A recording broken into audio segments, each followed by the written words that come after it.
So let me first say that on the journey of the joint declaration, I would prefer to speak after the summit is over, because the journey has just started. It's not ended. So I think you should have a little bit of patience. We'll give you a complete glimpse of what the journey has been after the summit gets over, because, you know, this is a leaders' summit.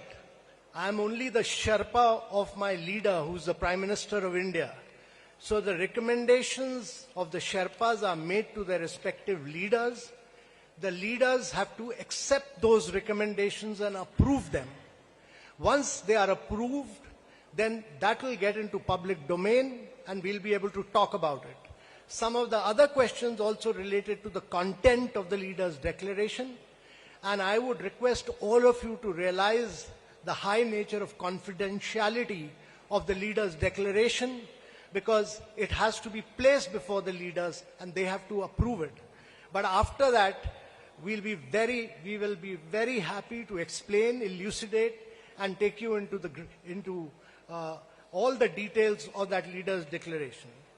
As far as AU is concerned, let me say that the Prime Minister, who's a great believer in Global South, had written to all the leaders to, and there has been a very positive response, but formally that will come before the summit. Thirdly, on the Chinese, I would merely like to say that China is a multilateral player. In multilateral discussions, the issues are very different from bilateral issues, and Chinese discuss issues of growth, development, from their perspective. The challenge about any multilateral discussion is that you have to bring consensus across every issue. Every country has a veto power, and therefore we have to bring everybody on board. And I must say that we have been able to work with every single country, and bring them on board, which you will later see. There was an issue about Russia-Ukraine conflict. Let me say that G20 is an economic forum. It discusses issues of growth and development. However, last year in Bali, there was a feeling that issues of conflict and war have an impact on growth and development. So food, fuel, and fertilizer get impacted, and therefore that issue was discussed.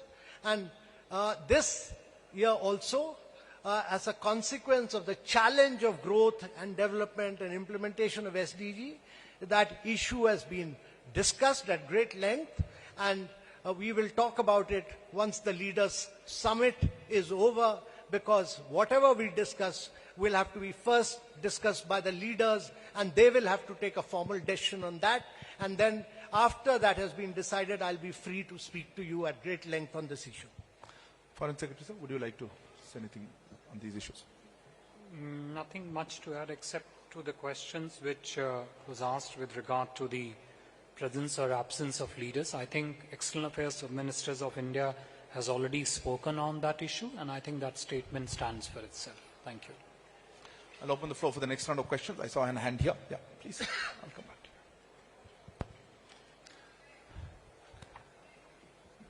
you. Sir, sir, this is Mukesh Kaushik from Dainik Bhaskar. This way, center. Foreign Secretary, sir, for the first time, Chinese president is not taking part in G20. Have they provided any reason for his skipping this summit? And do you think that his absence is playing a spoiler, as Jack Sullivan put it? Yeah, a question there. Yeah, please. Yes, ma'am. Go ahead. Microphone's not working. Yeah. Runjhun Sharma, India correspondent for RT Russia Today. My question's for Mr. Kant. How would you say the response, rather negotiations, are going for the inclusion of African Union into the bloc? Also, how do you think we'll limit ourselves to one question. Sorry, just don't have time. Yeah, Saurabh.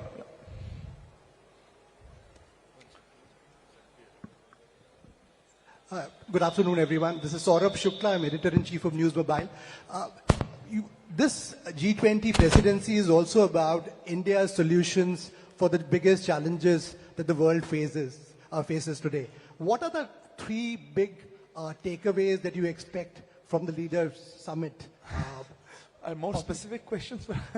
Anyway, behind that, yeah. Go ahead. Behind you, yeah. Go ahead, please. Yeah. So this is Pranay Upadhyay from Z News. And my question is to Sherpa Amitabh Kanji. Sir, India has been long pushing for the MDBs, like multilateral development bank reforms. And after the finance and the joint finance and...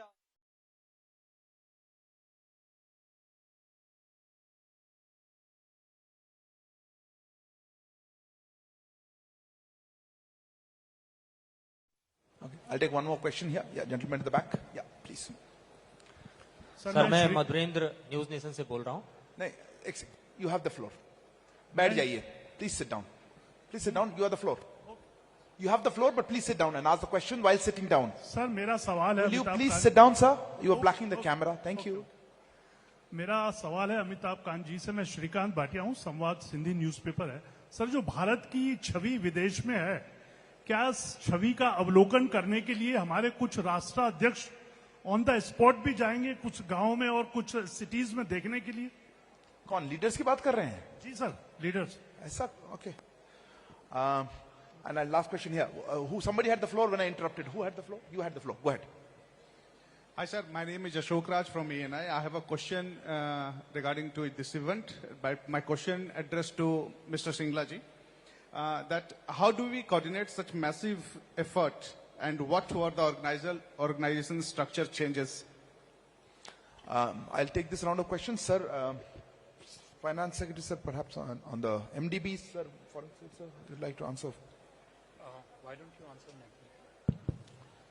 next? Some of you asked that what are the 3 key big takeaways from the summit. My request to all of you would be that please bear with us for another 2 days once the leaders consider the recommendations made by their ministers, governors, and give their decision. That would be the time to take a stock. That what have been the big takeaways as far as MDB reforms are concerned, both on strengthening multilateral development banks as well as other institutions, strengthening them like IMF. There has been a very rich and intense discussion, and we are highly hopeful that the discourse over the past 9 months will get a positive consideration from the leaders. Thank you. Sir, maybe. Okay, thank you. Look, I have already responded to the question on the presence or absence of certain leaders from the summit, and I mentioned that External Affairs Minister of India has already responded to that question. Having said that, let me also mention it's a question of which frame of reference do you look at when you look at the priorities, interest, concerns expressed in the G20, both of G20 countries as a collective, but also of those countries that are outside the G20, but their interest, concerns, and priorities are impacted upon what decisions get taken in the proceedings of the G20. We are welcoming, as I mentioned, heads of 41 delegations, heads of states, heads of government, heads of international organizations in Delhi since 7th for the coming 2 days. And our focus is, as Sherpa said earlier, to drive a consensus on priorities of the G20, how to structure in the priorities and interests of the global south into the G20 discussions, and how to bring together the leaders of the G20 and the leaders of the invited guest countries around that particular agenda. That is the theme, that is the objective that we are focused on, and we are very happy that by and large there is a strong effort by all the countries, all the delegations present to move towards a consensus. With regard to the African Union, Sherpa sir has already said that Honorable Prime Minister wrote a letter to all countries of the G20 proposing that African Union be included as a full member of the G20. We expect that the summit proceedings starting tomorrow morning would take a suitable decision on it. Shrikant ji, जो आपका प्रश्न था विदेशी छवि का, G20 summit का जो programme है वो केवल दिल्ली तक ही सीमित है फिलहाल. Shringla sir, if you have another question about organization. Yeah, I think Rajji had asked this question about G20 involving a massive effort and the organizational aspects behind it. And I did, in my opening remarks, say that it was not only a whole of government effort, but a whole of nation effort, because it is not only a huge exercise, but it is also an unprecedented exercise. We have never been president of the G20 before. This is also one of the most significant events we have organized, international events we have ever organized. And I think every Indian citizen, in a certain sense, is a stakeholder in this exercise, because the pride he feels of India hosting an event of this scale and magnitude with such level of success. So it certainly has been, an organizational effort that has gone across the country.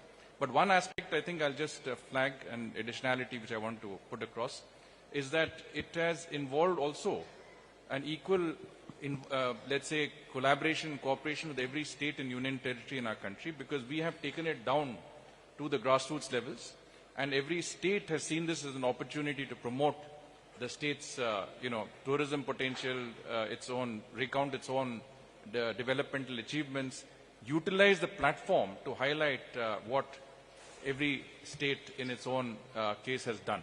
So from that aspect, as I said, it's a very fine example of cooperative federalism, and it has involved a level of cooperation that has gone from the central government to the states, to the municipalities, to the districts, and down to the grassroots levels. So I think if you look at the success of this presidency, it is guided at the highest levels, but it has also involved every citizen of our country. Sherpa sir, if you have anything to add on that question. No, I think Saurabh asked that question about the three key takeaways of what. Well, let me tell you that India has tried to build a huge India narrative to the G20. You will see this in the New Delhi Leaders' Declaration, whether India's been the voice of the Global South, whether India's been the spokesperson of the developing countries, whether we've brought in the huge amount of technological development that India has done through the digital public infrastructure. But I would suggest that it's not just three, but there are enormous number of lessons which come out of it. But you will have to wait for the leaders' declaration to emerge, and you will then realize that it's that India will leave a huge imprint. Thank you, sir. Tripti? We can't accommodate everybody. Sorry. Yeah, go ahead. The Wall. Microphone, please.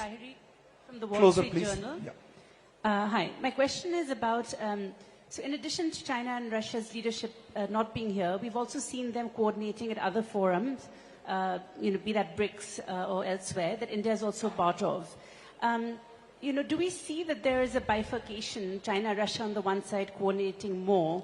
And does that mean that the space for broad-based multilateral cooperation is shrinking? Neeraj, at the back. Sir, Neeraj हूँ news 18 India से. हमारा सवाल Amitabh sir और विनय sir से है. सवाल ये है कि पिछली बार विदेश मंत्रियों की G20 बैठक के बाद ये बयान आया था विदेश मंत्री की तरफ से कि हम लोग सफल नहीं हो पाए कि यूक्रेन के मसले पे सहमति बने, और उनका इशारा रूस और चीन की तरफ से था, क्योंकि उन्होंने अपना पक्ष बदला था बाली डिक्लेरेशन के बाद. सवाल ये है कि दोनों देशों के राष्ट्र प्रमुखों की गैर मौजूदगी में क्या भारत सक्सेस कर पाया है कि यूक्रेन के मसले पे सहमति बना पाया है या नहीं, या यूक्रेन को हटा दिया गया है ज्वाइंट कम्युनिक से? Sridhar here.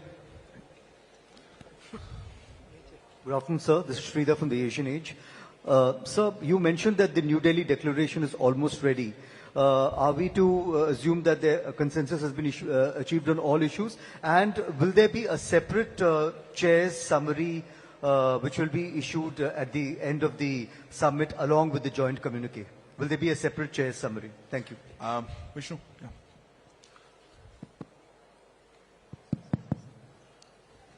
Good afternoon, Vishnu Shom from NDTV. There's a World Bank report which has come out, which has praised India's digital public infrastructure. I'm just trying to understand, how is India going to disseminate this infrastructure? Will it be through an organization or an institution like the Solar Alliance? There's a lady at the back, hand up there. I saw a long time ago. Yeah, you are the lady, ma'am. Thank you so much. Ksenia, RT.com. A question is, since we discussed the global growth, has the issue of developed countries imposing unilateral sanctions been discussed, or their responsibility for imposing such sanctions which affects the global growth and especially the undeveloped countries? Has this been discussed as well, and will this figure in the communique probably? Question here. Yeah, you. A reporter for Shanghai Media Group. So close the microphone. Reporter from Shanghai Media Group. You mentioned that all participants show common interest in Global South, but I do believe there are different concerns between the Global South and the developed countries. So how India presidency will show its decisiveness in this? Thank you. Last question right at the back. Yeah, please go ahead. Yeah. Correct. So this is Rishabh from Times Now. So just last week, the Russian ambassador said that Indian negotiating team was under immense pressure, and there were teams that were trying to hijack the whole negotiation. If you can shed some light on that, how difficult it was during the negotiating time to come to a joint declaration, if that is possible, a day after? I think, Rishabh, that question is answered. Anyway, so I'll pass on these questions. May I start with the Foreign Secretary, sir? You had some. Okay. I think to the first question, which is sort of more of an interpretative frame of what is happening to the multilateralism and the related space globally, I think we would rather focus on what are the priorities in the G20, of the G20 countries, and in that, what is the priorities that India stands for and the rest of the Global South stands for. And I think the space that we come from is, our belief is that multilateralism needs to be reinvigorated, it needs to be inclusive, and it also needs to be an important center and a medium for global governance, which has to be more representative, naturally effective, transparent, and accountable. We have brought up these points strongly in the discussions in various meetings of the G20, including in particular the G20 Foreign Ministers meeting, and we will see how that finds reflection in the communique that's being negotiated. Neeraj, जो आपका प्रश्न था, देखिए, मैं इसमें सिर्फ इतना ही कहना चाहूँगा कि भारत की प्रधानमंत्री मोदी की अध्यक्षता में यही अपेक्षा है कि G20 के सभी सदस्य देश मिलकर एक कंसेंसस की तरफ अग्रसर होंगे, अग्रसर हैं, और G20 की समिट की समाप्ति के उपरांत हम ये अपेक्षा रखते हैं, अभिलाषा रखते हैं कि एक कंसेंसस के माध्यम के द्वारा कम्युनिके की जो है आउटकम होगा. To the question on the DPI thing, I think we would ask Sherpa sir to come and sort of talk about that. So, well, let me say that when we started India's presidency, very few people knew about digital public infrastructure and the open source model of it. This has been extensively taken forward by both the finance track and the Sherpa track in a very vigorous manner. And today's India's digital public infrastructure has been broadly accepted that this is the way to bring in financial inclusion, this is the way to do fast payments, this is the way to drive tech innovation of the future. And I think one of our great achievements, somebody had asked about key takeaways, while we are not talking at this stage about achievements, but I think one of the key takeaways of India's presidency is that the world acknowledges that India has truly revolutionized technology through the digital public infrastructure, which is a unique model. So its definition, its framework, its how we take it forward, all of this has come into discussion during India's G20 presidency. Okay. Thank you. So the couple of other questions. Yeah. So just I think one on Vishnu's question about how would the digital public infrastructure get expanded, develop strong externalities outside India and also, of course, within India. I think that is something which remains a very strong, robust, and an ongoing effort of the entire government of India and various departments. There are multiple lines of effort to ensure that DPI not only expands and spreads across various economic ecosystems within India, but also develops a huge value proposition for governance, for transparency, for financial inclusion internationally. And as I said, there are several strands and lines of effort which are underway. I think there was a question with regard to, the differences of priorities of Global South and the industrial economies. Yes, that is a fact, that industrial economies come from a very vastly different economic base, social base, and the Global South comes from a different economic base. But this is not to say that the priorities, interests, and the concerns of the Global South are not relevant in the context of the G20. I think, if anything, they are perhaps central to the effectiveness, the functioning, and the successful outcome of the G20 modalities. So yes, those are different perspectives of the two respective, I would say, segments of economy, but they both have a very important interface when it comes to the deliberations of the G20. And as I said early on, India and Prime Minister Modi himself have been in the forefront about speaking on the priorities of the Global South. More importantly, why and how those priorities could be structured in to the agenda and the discussions of the G20. Thank you. Anyone else? Thank you very much for joining us. We're just completely out of time. Thank you all thank you to members on the dais. Thank